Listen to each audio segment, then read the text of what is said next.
La Biblia es un libro, ¿cierto?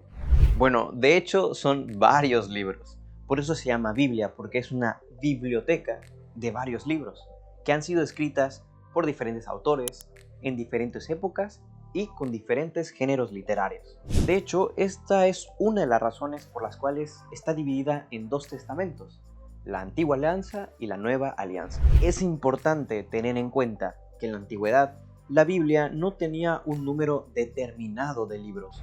Estos libros variaban según la tradición religiosa. Tan es así que el concepto de Biblia viene mucho tiempo después.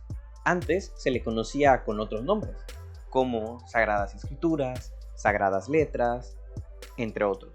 En el caso de lo que hoy conocemos el Antiguo Testamento, o lo que sería actualmente la Biblia hebrea, tenemos que había una división en tres partes. La primera sería la Torá, o la ley, lo que hoy conocemos como el Pentateuco, es decir, los primeros 5 libros de la Biblia. Después vendrían los Nevim, o los profetas, que justamente aglutinaría a los profetas tanto mayores como menores. Y por último, los Ketubim, que eran los otros escritos, que tienen que ver más con la sabiduría, como los salmos o los proverbios. Actualmente, la Biblia hebrea, o lo que conocemos como Antiguo Testamento, está compuesta por 24 libros, pero esos 24 libros corresponden a los 39 del Antiguo Testamento. Lo que pasa es que la manera en que dividen los libros es diferente a cómo lo hacen los hebreos a cómo lo hacemos los cristianos.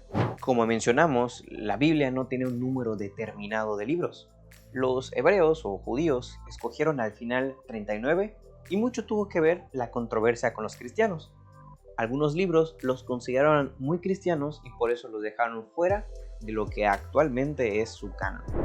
Pero es a tener presente que en el tiempo de Jesús no existía tal cosa como un canon, como una lista de libros.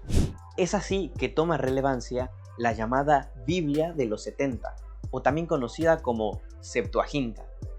Esta Biblia fue una traducción hecha en griego por algunos sabios judíos, 70, en Alejandría, aproximadamente 2 siglos antes de Cristo. En esta Biblia encontramos una división bipartita, es decir, en dos partes. Por un lado tenemos la legislación y la historia, que aglutinaba tanto la Torá o el Pentateuco, como libros como Ruth, como Josué, Judith, Tobías, Macabeos, entre otros. Y por otro lado, poetas y profetas, donde justamente aglutinaba a los profetas mayores y menores, y poemas como el libro de la sabiduría, salmos, proverbios, entre otros. En total tenía 51 libros, 46 de los cuales hoy consideramos canónicos para los católicos y 5 más que serían apócrifos. Apócrifos quiere decir que no pertenecen o no son reconocidos en el canon.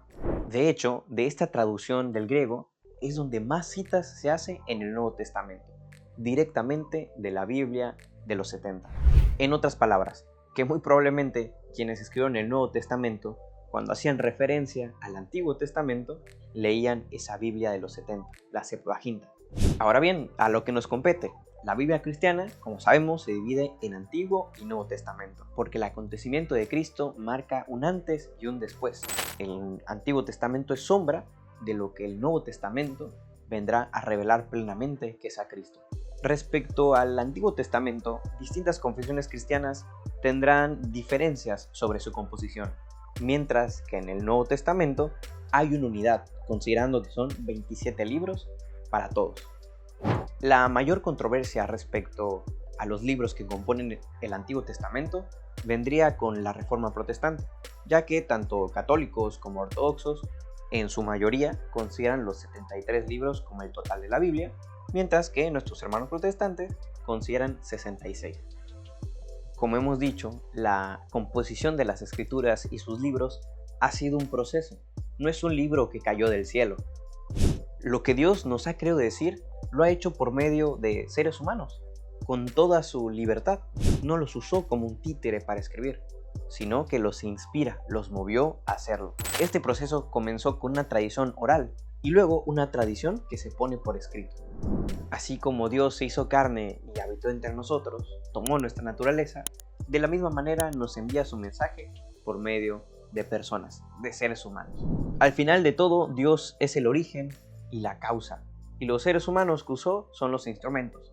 A estos seres humanos se les suele conocer como hagiógrafos.